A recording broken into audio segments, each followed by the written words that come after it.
Magandang hapon Pilipinas, kami ang mga patrol ng Pilipino.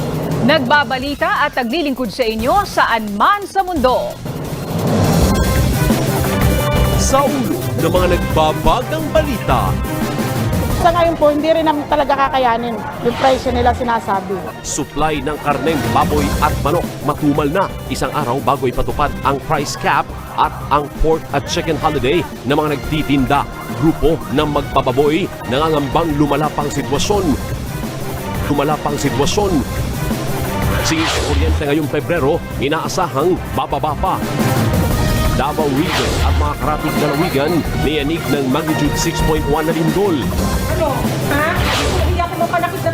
Dating civilian volunteer na nagpakilalang NBI agent arestado sa pangingikil. Lapagan ng pagiging makabayan ang nauusong Panalo Challenge sa pagsasayaw at pagsuot ng katutubong paro sa social media. At kakaibang dinner date sa ere, tampok ngayong buwan ng pag-ibig.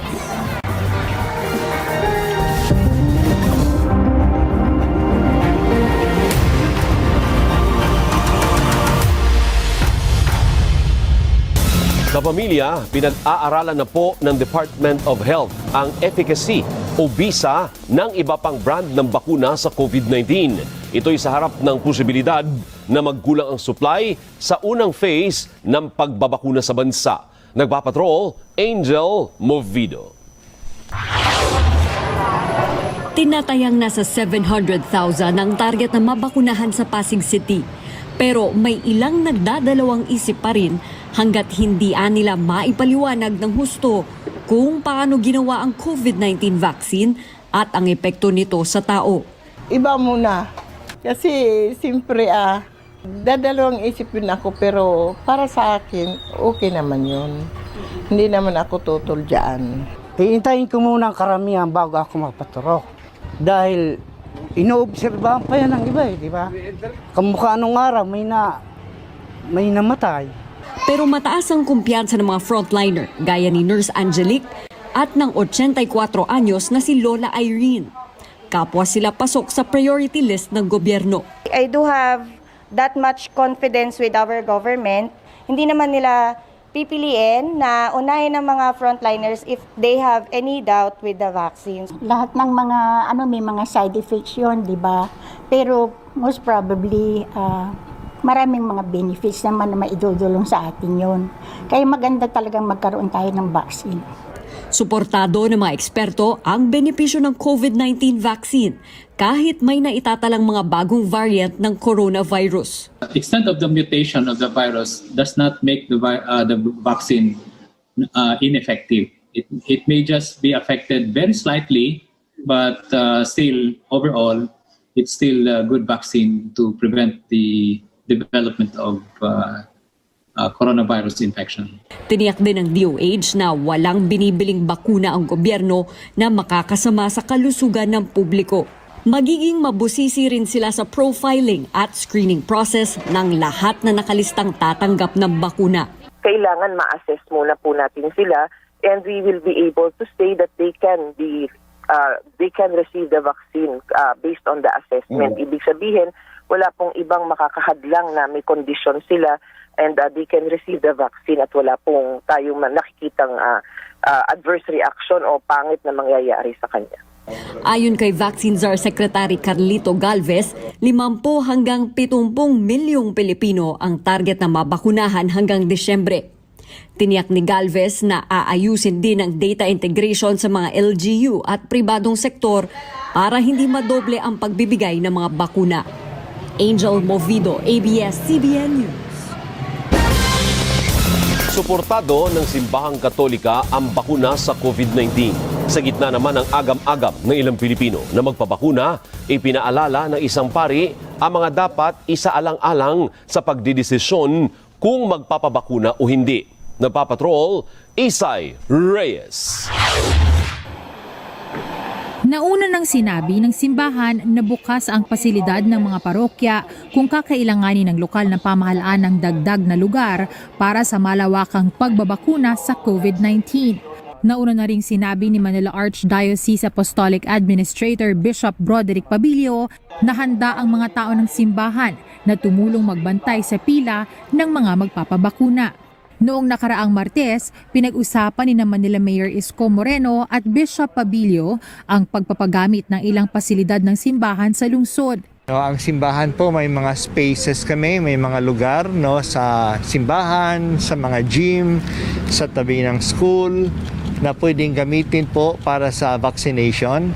So nag-aantay na lang kami kay Mayor kung kailan magsisimula at sasabihin sa amin kung ano yung mga communities na kailangan ng space. Maaaring magkaroon din ng ganitong pag-uusap sa iba pang nasasakupan ng Archdiocese tulad ng Makati, Pasay, Mandaluyong at San Juan. Pero sabi ni Reverend Father Jerome Ceciliano ng CBCP, ang gobyerno dapat ang manguna sa kampanya.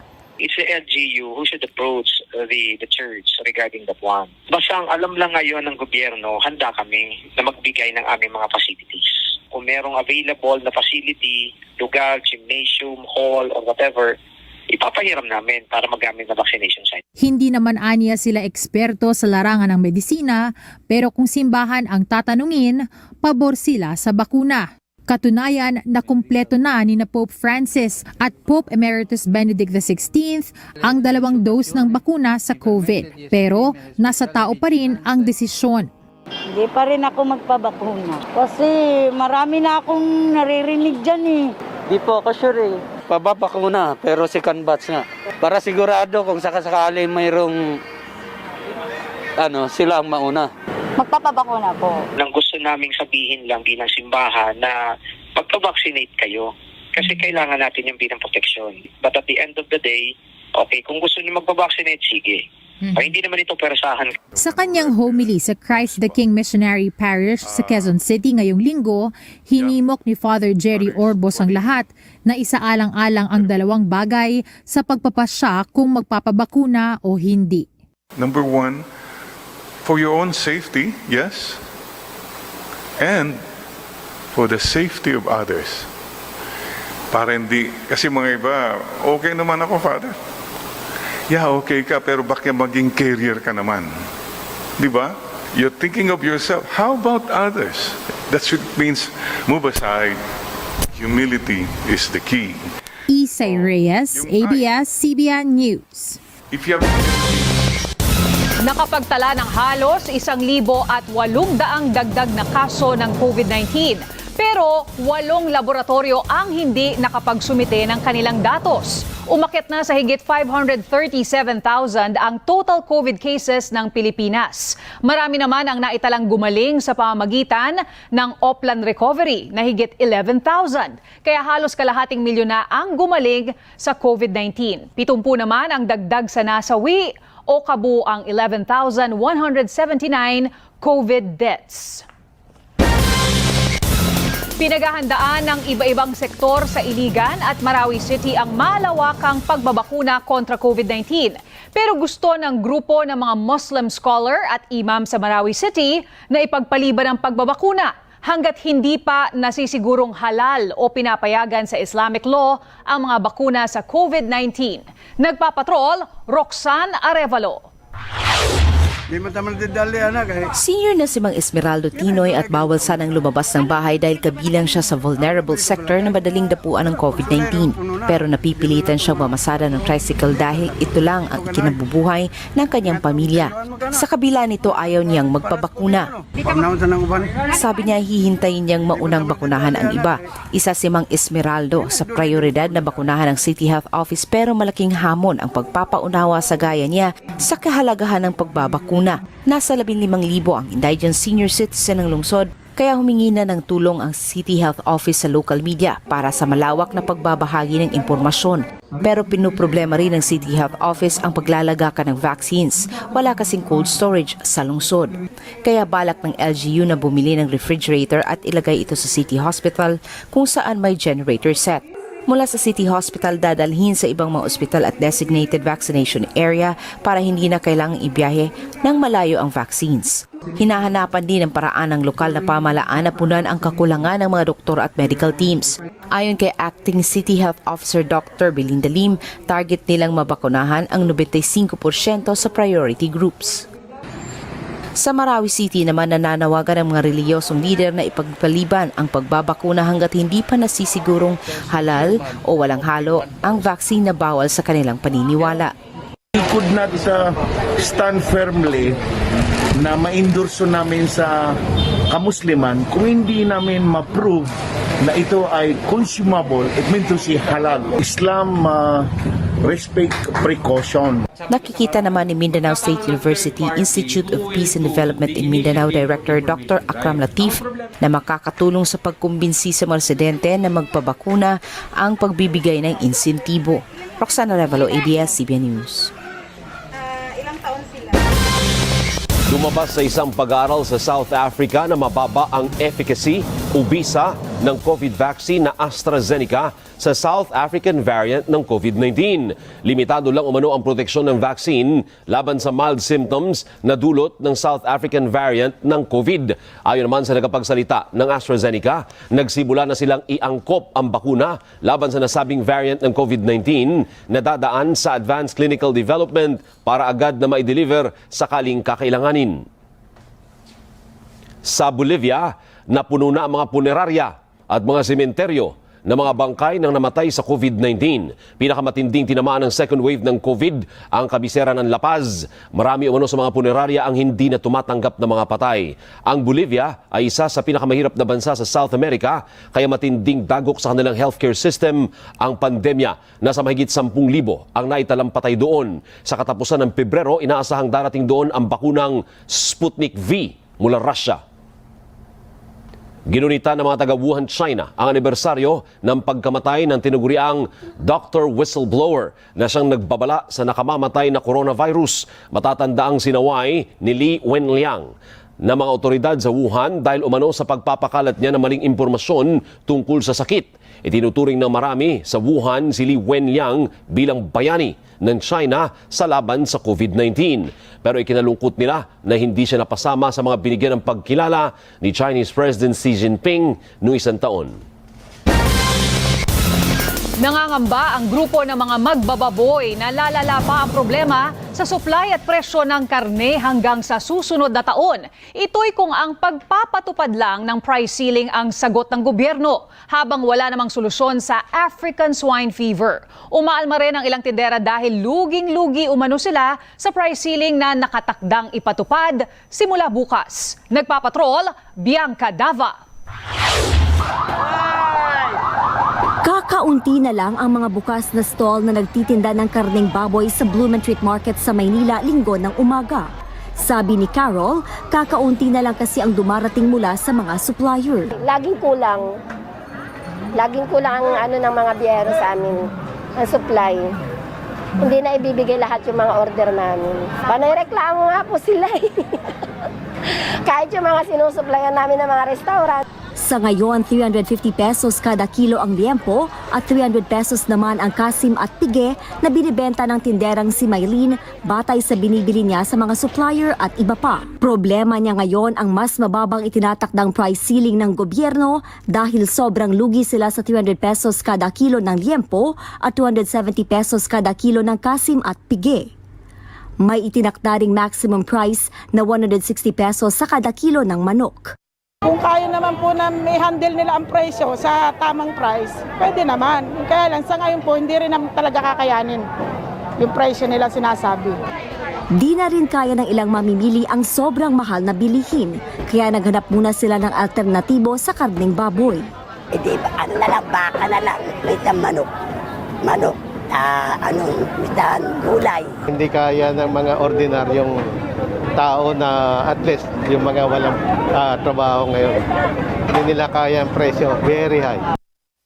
Isang araw bago ipatupad ang price ceiling, hindi na muna magbubukas ng pwesto ang maraming nagtitinda ng karneng baboy at manok sa Metro Manila bukas. Malaking epekto po yun sa ating ekonomiya kasi Isipin mo po, ang daming palengke ang maapektuhan. Hindi naman kami ang talagang nagtataas ng presyo eh. Baga, nakadepende lang kami sa pagbibigay ng presyo ng farm. Dapat hindi kami mga tinderang dapat ang inaano nila mga biyahero, yung mga nagsusupply sa amin. Dapat doon sila nagbababaan. Kasi sa amin pag mataas yung kuha namin, kailangan mataas din ang bigayan namin. Malulugi kasi kami. Paano naman po yung mga bayarin namin sa pwesto? Hindi na rin po magtitinda kung gano'n. Laking talo po namin, paano po yung kapaguran namin? Para mapunan ang kakulangan sa supply ng baboy, sasagutin na ng Department of Agriculture ang biyahe mula sa mga probinsya pa Metro Manila.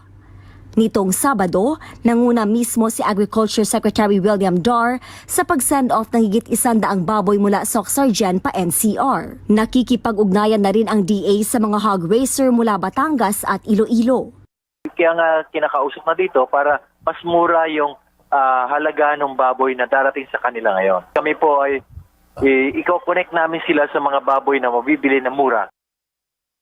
Pinag-aaralan na rin ng DA ang pagtatakda ng presyo maging sa mga hog raiser at trader. Meron na kaming initial na datos. So, yan po ang pinag-aaralan dahil suggestion din yan ni Secretary Mon Lopez. No? Na dapat merong sa farm, hindi lamang sa farm gate, kundi doon sa hog trader side, pati sa wholesaler side, para alam natin kung sino nagpapatong ng malaki. Pero para sa grupo ng mga magbababoy, lalala ang problema sa baboy hanggang sa susunod na taon kung price ceiling lang ang sagot ng gobyerno sa halip na solusyonan ang problema sa African Swine Fever o ASF. Kami mga sa industriya ay naghihingalo, pinatay na nila. At ang magsasabi, sinasabi ko, kami aatras kapag yan ay ginawa nila. Kami ang pinarurusahan, kami ang dapat tulungan. Ang nagdadala ng lahat ng problema ay ang maling desisyon ni Secretary Dar. Palitan niya si Secretary Dar. Yan lang ang solusyon para kami lahat magkaroon ng panibagong pag-asa. Wala pang tugon ang kalihim sa panawagan ng sektor. 2 buwan ipapatupad ang price ceiling sa karneng baboy at manok sa Metro Manila. Bianca Dava, ABS-CBN News.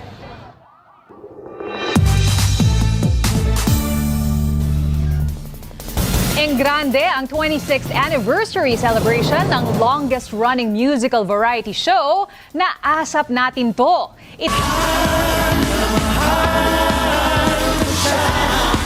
Pasabog ang performances ng mga kapamilya artists at Asap Natin To host. Winelcome din ang Asap Natin To ang pinakabagong kampyon ng tawag ng tanghala na si JM Yusures.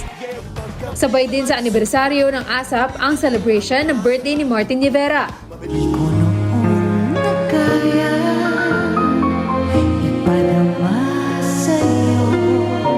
At sa pambihirang pagkakataon naman, nagsanib puwersa para sa isang engranding performance sina Lea Salonga, Regine Velasquez at Shasha Badilla kasama ang The Company at String Quartet. Gino Krishna, ABS-CBN News. Susunod, magnitude 6.1 na lindol niyanig ang Davao Provinces, Ramdam hanggang Soc-Sargen at Caraga. At magagandang beach at tanawin ng Palawan bukas na muli sa lokal na turismo. Lahat na yan sa pagbabalik ng TV Patrol Weekend. Niyanig ng magnitude 6.1 na lindol ang bahagi ng Davao Region at mga katabing lalawigan sa Mindanao kaninang tanghali.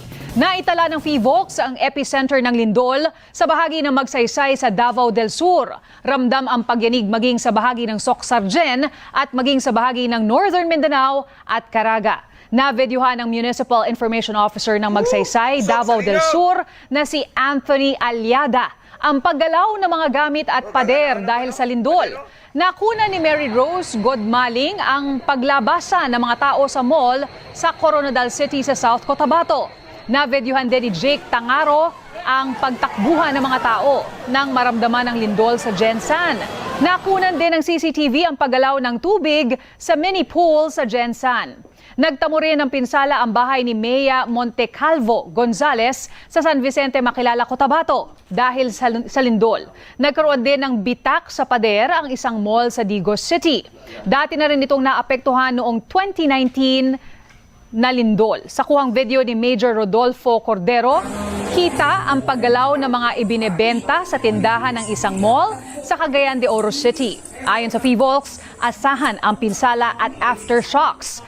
Bago ang pagyani kaninang tanghali, unang naitala ang magnitude 4.8 na lindol na may epicenter din sa Magsaysay, Davao del Sur, bago mag-alas 7:30 ng umaga. Iaanunsyo bukas ng Meralco kung magkano ang bawas singil sa kuryente ngayong Pebrero. Una nang sinabi ng Meralco na posibleng bumaba ang singil sa kuryente matapos tumaas ang demand at bumaba ang fixed costs. Patuloy naman ang panawagan ng Meralco sa mga customer na hindi pa rin nakababayad mula noong 1 taon na makipag-ugnayan sa kanilang tanggapan. Sa panayam ng teleradyo kay Joe Zaldariaga, ang spokesman ng Meralco, sinabi niya na kung hindi pa rin kaya magbayad hanggang Marso ng mga tinatawag na lifeline users o yung mga kumukonsumo ng 100 kilowatt-hours pababa, kailangang makipag-usap sa kanilang tanggapan para magawa nito ng paraan. So, we're expecting a reduction in rates sa February. We will announce it soon. Ang lagi ko nga sinasabi, wag na ho natin paabutin sa puntong naputulan na kausapin kami through various communication channels at hahanap tayo ng paraan paano tayo makakatulong. Kahit maraming negosyo ang pinadapa ng pandemya, marami rin ang nakahanap ng paraan para makaahon sa pagkalugi, gaya ng industriya ng gitara at mga kainan sa Pampanga. Nagpapatrol, Gracie Rutao. Kilala sa kanilang kalidad ng mga gitara ang Barangay San Antonio sa bayan ng Guagua, Pampanga. Abot 70% ng mga taga rito ang gumagawa at umaasa sa industriya ng gitara. Yung mga baguhan na gumagawa, ma'am, doon sila natuto sa magandang paggagawa, ma'am. Kailangan di kalidad, ma'am. Ito ang kabuhayang kinamulatan ng pamilya ni Mang Olin sa loob ng 4 na dekada. Mula sa kahoy, tinatabas ito sa hugis ng gitara. Inuukit at pinagdidikit-dikit ang mga bahagi. May iba't ibang uri ng gitara. May acoustic, electroacoustic, semi-acoustic, electric, bass, mandolin, banjo, ukulele at iba pa. Tinatangkilik ng mga local at national musicians ang mga gitara ni Mang Olin. Pero isa rin sila sa mga naapektuhan ng pandemya. Dati may school, ginagamit nila sa school. Tapos etong store ko, dinadayo siya. Wala pang transportation papunta rito, mga galing Manila. Apektado ko. Kaya pinasok na rin ni Mang Olin ang online selling na pumatok naman at nagbukas pa ng trabaho para sa iba. Unti-unti na ring bumabangon ang ilang nawalan ng negosyo, gaya na Chef Manuela Cherry Pasiontan na nagbukas ng panibagong restaurant. Hindi man kasing laki ng dati niyang kainan, malaking tulong pa rin ito para muling makapagsimula. Every time na nagtatanong sila, sa totoo lang, parang naiiyak ako. Because I feel sad, syempre nawala yun. But we have to live kung ano yung meron, the new normal eh. Nagsimula po ulit tayo. So ngayon, even with a small space, we open also kapag marami for dine-in. Ang kanilang ginawa, a taste of Pampanga in an empanada dahil mga lutong Kapampangan ng feeling tulad ng paboritong sisig, humba, pisto na isang Kapampangan breakfast, chicken at ang excellent ham and cheese. Sarap, the best combination, baterol, tsaka sisig empanada. Marami mang negosyo ang napilay noong pandemya. Ipinakita ni Chef Cherry, marami rin ang umuusbong na oportunidad basta may diskarte at tiyaga. Gracie Rutao, ABS-CBN News, Pampanga. Matapos ang halos 1 taon, muli na ring nagbukas sa mga lokal na turista ang Palawan. Muli nang mai-enjoy ang mga beach sa mga nagagandang isla ng Honda Bay, pati na ang underground river sa Puerto Princesa City. Nagpapatrol, Rex Ruta. Malaparaiso ang ipinagmamalaking ganda ng Puerto Princesa, Palawan. Ngayon, muli na itong nagbukas sa lokal na turismo. Pero mahigpit ang safety protocols na dapat sundin at kailangang nakapag-pre-book bago pumunta dahil bawal ang walk-in. Nasa gitna pa man tayo ng pandemya ng COVID-19, hindi pa rin mapuputol ang ating kasiyahan ngayong summer 2021 dahil sisimulan natin yan dito sa Puerto Princesa, Honda Bay Island Hopping. Mag-e-enjoy sa luntiang mga isla na madadaanan. Pwede nang bisitahin ang Starfish Island at sisirin ang Pambato Reef kung gustong makita ang makukulay na korales at mga isda. Pwede na ring puntahan ang Cowrie Island na hango sa pangalan ng isang uri ng sea snails. Dito binabalik-balikan ang masarap na pananghalian. Masarap din magtampisaw sa malinaw at malinis na dagat at iba-ibang beach activity ang pwedeng ma-enjoy. Sa ganda ng tanawin, Instagrammable ang bawat kuha at post rito. Akin na ma-open na ulit yung island tours kasi mas magkakaroon ng activity sa area at saka mamomotivate or magkaroon ng pag-asa ba yung mga tao dito sa Puerto Princesa. Super ganda. In-enjoy din kahit saglit lang tayo umalis kanina doon sa Starfish tapos silip lang. Nandoon pa rin yung present ng ganda ng island. Meron ding kilalang beach na swak lang sa budget. 45 minuto mula sa sentro ng syudad ay pwedeng pagpilian ang Nagtabod at Talaodyong Beach. Favorite spot rin ito ng mga surfer lalo na kapag amihan. Hindi rin kailangang mamroblema sa accommodation dahil mayroong camping site na nakalaan sa gustong mag-overnight. Masarap ding balikan ang pamosong underground river na kabilang sa New 7 Wonders of Nature. Kung hindi ka papagod, pwedeng sumabak sa walking sa Jungle Trail kung saan masisilayan ang mga unggoy at Komodo dragon. Pero payo pa rin ng health officials, sundin ang health protocols lalo't hindi pa tapos ang pandemic. Rex Ruta, ABS-CBN News, Palawan. Susunod, lalaking nagpapanggap na NBI agent para mangikil, arestado. At kakaibang Valentine's dinner sa Ferris wheel. Sa pagbabalik ng TV Patrol Weekend.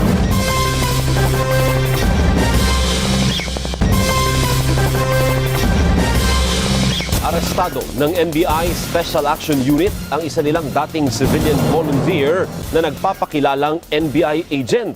Inireklamo siyang naningil umano ng mahigit 100,000 piso sa mga dumudulog sa opisina ng ahensya. Exclusive na Papatrol, Zian Ambrosio. Ano? Ha? Hindi ako mapanakit na tao pero naku, sabi ko sa'yo. Galit na dumulog sa NBI ang mga biktimang homeowners dahil imbis na matulungan sila sa isasampang kaso laban sa mga Chinese POGO workers na tinakasan sila ng bayad sa upa, nadagdagan pa ang panluloko sa kanila ng nagpakilalang NBI agent na si Mark Cabal. Naaresto sa entrapment operation ng NBI si Cabal sa mismong parking lot ng NBI main office sa Maynila. Ilang beses na umano kasi itong nangingikil sa mga walk-in complainants kung saan nag-aalok pa siya ng no appearance sa mga nagrereklamo para hindi na mahirapan. Nasalubungan niya sa gate o alam niya naman may mga dalang dokumento. So makikita niya magpa-file. Tatanungin niya, naka-t-shirt siya ng polo shirt na may NBI logo, no? Saan po kayo punta, ma'am? Ito namang mga victim, magpa-file po ko ng kaso. Naku ma'am, medyo hapon na kayo ha. Tapos mahabang pila sa loob, baka hindi na kayo ma-entertain. Gusto nyo, ganito na lang, mag-ano lang tayong kaunti. Ako na ba?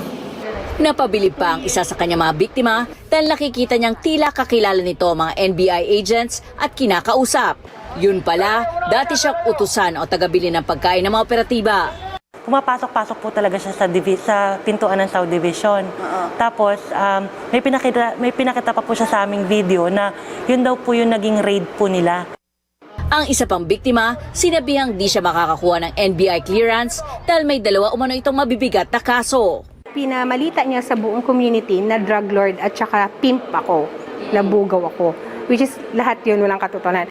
Sabi may kaso ka sa drugs. Siyempre, natakot siya. Tsaka may warrant na pala to. Di mo na asikaso to. Baka ma-aresto ka. Kaya napipilitan sila. Humihingi po ako ng kapatawaran dito sa buong NBI. Kinasuhan na ng extortion si Cabal. Paalala ng NBI sa mga nagrereklamo, dumiretso mismo sa kanilang mga opisina o sa NBI Complaints and Records Division. Zian Ambrosio, ABS-CBN News. Libo-libo ang nagprotesta sa iba-ibang lugar sa Myanmar. Kinukondena nila ang nangyaring kudeta at iginigiit ang pagpapalaya sa kanilang leader na si Aung San Suu Kyi. Isinagawa ang protesta sa kabila ng pagpapatigil ng military junta sa internet service ng bansa at paglimita sa mga tawag sa telepono. Karamihan sa mga sumali sa rally ay nagsuot ng pula na siyang kulay ng partido ni Suu Kyi. Matatandaang hindi kinikilala ng militar ang naging resulta ng halalan noong Nobyembre ng nakaraang taon kung saan landslide ang panalo nila Suu Kyi. Iginigit ng militar na may nangyari umanong malawakang dayaan. Nauna nang nagpatawag ang Indonesia at Malaysia ng emergency meeting ng mga lider ng Association of Southeast Asian Nations o ASEAN para pag-usapan ng epekto sa rehiyon ng kudeta sa Myanmar. Miyembro ang Myanmar ng ASEAN.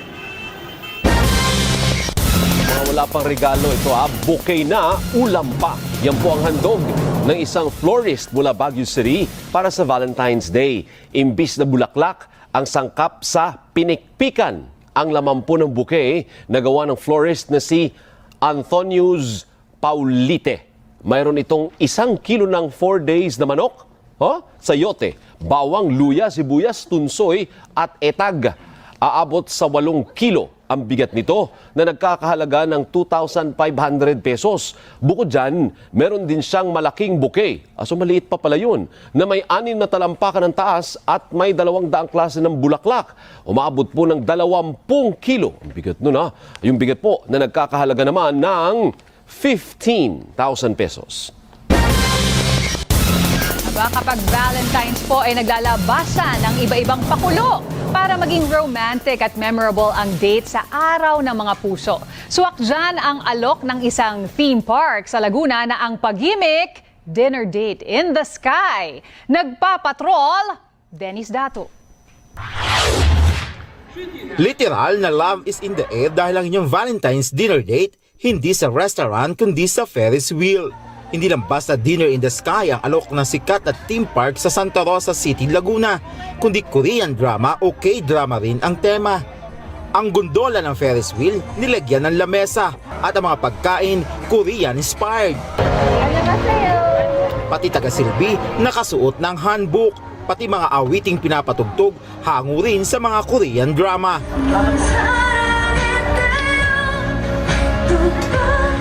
Sakto ito para sa magkasintahan na sina Rafael Maliksi at Patricia Consuelo na nagdiriwang ng unang anibersaryo. Kapwa kasi sila mahilig sa Korean drama. Akala nga daw nila hindi na nila may pagdidiwang ang kanilang anibersaryo dahil sa pandemya. Kaya bago umikot ang Ferris wheel, may hiling muna ang dalawa. Sana mas tumagal pa tayo, tas mas special pa yung ibang mga celebration. Sana po tumagal po, tsaka mas maging strong po yung relationship. Pangako ko po na hindi po siya iiwanan. 1 oras na iikot ang Ferris wheel habang nagde-date ang magpares. Kikiligin ka palalo sa lamig ng panahon at sa ganda ng matatanaw na view sa taas. Pero hindi lang sa magkasintahan o mag-asawa pwede ang dinner date in the sky. Pwede rin ito sa mga magkaibigan. Malay mo, pag hinto ng Ferris wheel, ang magkaibigan, nagkaibigan na. Sinusunod naman ng theme park ang mga health protocols, kaya isang pares lamang ang pwede sa isang gondola. At the same time, open air din siya. Diba? Unlike yung mga, syempre, yung usual natin, we dine out, restaurant, nakaseclude siya, diba? This time, open air, fresh air, and you get to see the breathtaking view of Santa Rosa up there, diba? While dining. 2,000 piso ang couple package ng Dinner in the Sky na may kasama pang face mask. Nagsisimula ang Dinner in the Sky alas 5 ng hapon tuwing Sabado at Linggo. Yung music, yung food, yung kasama yung jowa, tas yung sa Ferris wheel, parang ka nasa K-drama. Para po kami lumilipad. Patunay lamang na hindi mapipigil ang mga pusong nagmamahal ng pandemya, kaya kahit anumang mangyari, mananatili pa rin ang magic of love. Dennis Dato, ABS-CBN News. Sunod ang nauuking social media challenge na nagpapaangat sa damdamin at kulturang Pinoy sa pagpabalik ng TV Patrol Weekend.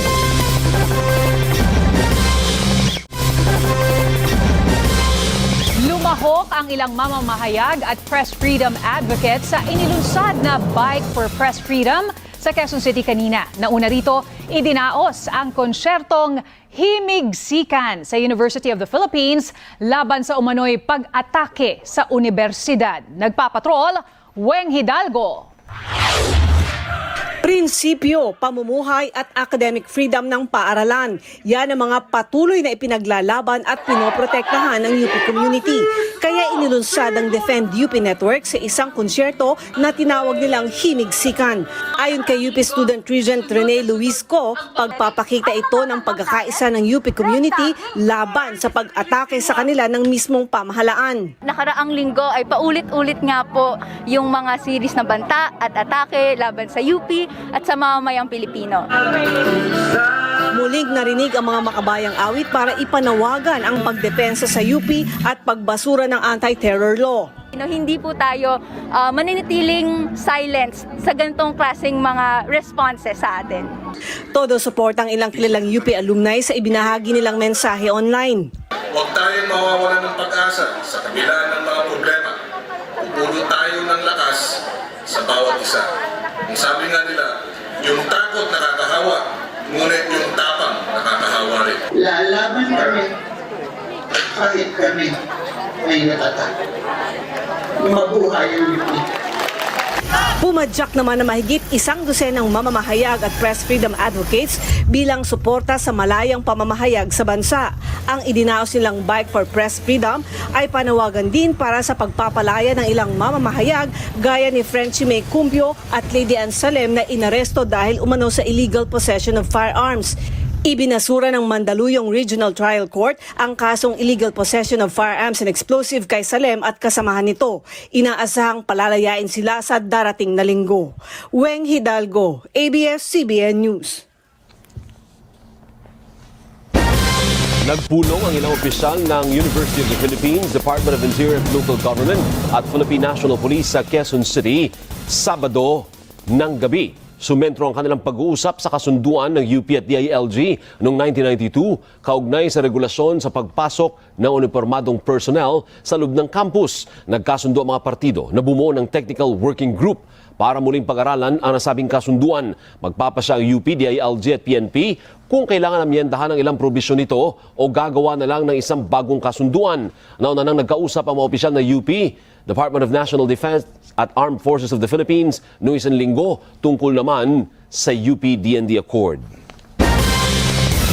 Balik Pilipinas na ngayong Sabado ng hapon ang unang batch ng mga Pinay na tumuloy sa Philippine Embassy Shelter sa Damascus, Syria. Biktima ng human trafficking ang 6 na Pinay. Sinalubong sila ng mga ahensya ng pamahalaan at isa sa ilalim sa debriefing. Nagbigay din ang Department of Foreign Affairs ng tulong pinansyal sa mga biktima para sa kanilang pagsisimulang muli dito sa Pilipinas. Tiniyak din ng gobyerno na tutulungan ang 6 na makasuhan ang mga nabiktima sa kanila. Nasagip ang 6 na maing isda mula Bataan na ilang araw nagbalutang-lutang sa dagat sa bahagi po ng Lubang Island. Sa ulat ng Philippine Coast Guard Station sa Zambales, Enero 27 nang pumalaot ang mga maing isda. Pero nabali ng malalakas na alon ang 3 katig ng kanilang bangka kaya pinasok ng tubig. 2 gabi silang nagbalutang-lutang sa dagat bago na rescue ng mga maing isdang pauwi ng Subic, Zambales. Huwebes nang i-turnover sila sa Coast Guard Zambales para mabigyan ng gamot at paunang lunas. Nakauwi na sila sa kanilang pamilya nitong Biyernes. Sa pagbubukas ng turismo sa Oriental Mindoro, ipinakikilala ng bayan ng Pola ang mga naitatago nitong ganda gaya ng Bihia Beach na inihalintulad sa Boracay. Nasa Pola rin ang pinakamalaking puno ng Bakawan. Nagpapatrol, Dennis Datu. Sakay ng bangka, mararating ang magandang beach ng Pola. Ibinibida nila ang Bihia Beach sa Barangay Misong. Pino at puti ang buhangin na maihahanay sa mga sikat na beach sa bansa. Napakalinaw rin ng tubig. Bibihira pa lamang ang nakararating na turista sa Bahia Beach at ngayon pa lamang unti-unting ipinakikilala sa publiko. Sa iilang nakabisita na doon, sa unang pagkakataon, isang nakamamanghang discovery ito para sa kanila. Talaga namang napahanga sila sa ganda ng beach at panalo ang bawat lugar para sa picture taking. Virgin pa yung kanilang beach dito sa Pola. Definitely, isa to sa mga kanilang tourism destination na dapat i-push pa para mas makilala yung itong Bahia Beach na maganda siya and must see talaga siya kung pupunta ka dito sa Pola, Oriental Mindoro. Kayang-kaya makipagsabayan sa iba nating white sand beaches dito sa Pilipinas. Sinisimula nang i-develop ng lokal na pamahalaan ang Bahia Beach. Inaasahang magbibigay ito ng kabuhayan sa mga taga-Pola, lalo na sa mga naapektuhan ng pandemya. Ang Bahia Beach, kung nakikita nyo ang ganda ng Boracay, kung nakikita nyo yung ibang mga white beaches sa buong Pilipinas, pwede namin na makipagsabayan, and kung kayo na masyadong private ang buhay, pwede kayong pumunta doon dahil makikita nyo na walang istorbo. Kung gusto nyo magmuni-muni at mag-isip at gusto nyong wala kayong boyfriend, wala kayong girlfriend, pwedeng magmuni-muni doon. Ipinagmamalaki rin ng Pola ang 10 ektarya nilang Batuhan Mangrove Forest Area na pwedeng libutin sakay ng bangka. Matatagpuan din dito ang pinakamalaking puno ng bakawan sa Oriental Mindoro at posibleng sa buong Pilipinas na rin. Hinihintay na lamang ang assessment ng DENR. Ito po yung bungalon, no? Pa-Abyssinia family ng mga mangrove po natin. So marami po siya, hindi lang siya isa dito. Malawak po tayong area, marami pong ganyan kalaki. Nasa around 6 meters po yung kanyang circumference. Okay, so magano nakatanda, sir? Sa tansya po ng mga pumuntang taga Penro dito, taga DNR ay ganyan. Nasa parang centennial tree na po siya. 30 minutong lakaran, mararating naman ang Kalima Falls. At kung nagsawa na sa nature adventure, pwedeng pasyalan ang hilera ng mga ancestral house sa poblasyon na itinuturing na vegan ng Oriental Mindoro. Hiniling na ng Pola LGU sa National Historical Commission of the Philippines na ideklara itong Heritage Town. Patok din ang Instagrammable na tulay sa Batuhan River. Sa mga nais magtungo sa Pola, kailangan lang ng pre-booking sa hotel at RT-PCR swab negative test result. Dennis Datu, ABS-CBN News, Pola, Oriental Mindoro. Mga kapamilya, patok ngayon sa masa ang kantang Panalo Trap Cariñosa ng US-based Filipino rapper na si Ezekiel Miller o mas kilala bilang Easy Mill. At talaga namang panalo ito dahil hinango ang tugtog sa isang klasikong Filipino folk song kaya nauuso ang mga dance at transformation challenge sa social media. Nagpapatrol, Jeffrey Hernaez.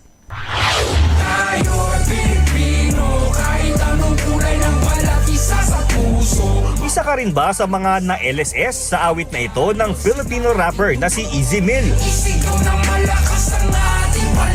Nilapatan ng Filipino folk song na Cariñosa. At modernong rap ang kantang Panalo, isang awit ng nasyonalismo na nagpapahalaga sa pagiging Pilipino at pagkakaisa ng taong bayan. Sa dami ng na-inspire sa awit, mahigit 25 million views na ito sa YouTube as of February 7. Kanya-kanya ring interpretasyon ang netizens sa kanta ni Easy Mill. May mga gumawa ng choreography. Kanya-kanyang dance moves. Todo costume naman ang grupo na ito. Panalo rin ang makeup illusion version. Mafe-feel mo doon yung pagiging Pilipino mo, kung gaano ka-proud bilang isang Pinoy. Patok din ang kanta sa Transformation Challenge na kinagigiliwan ngayon sa TikTok. Mula sa ordinaryong kasuotan, sa isang iglap, ibinibida ang mga barong, Filipiniana at iba pang traditional Filipino costumes. Nabigyan ng inspirasyon ni Kuya Easy Mill ang bawat Pilipino na huwag po ikahiya ang ating lahi. Good news naman sa mga fans dahil sa isang press conference, sinabi ni Easy Mill na gagawa pa siya ng mga kanta na may tema ng nasyonalismo. I will always find a way to put out certain records that deal with, my patriotism towards my home country. Inspirasyon ng hatid sa marami ng kantang Panalo. Ayon nga sa lyrics nito, kahit anong kulay ng balat, isa sa puso.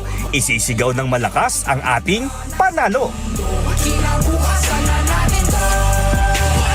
Jeffrey Hernandez, ABS-CBN News.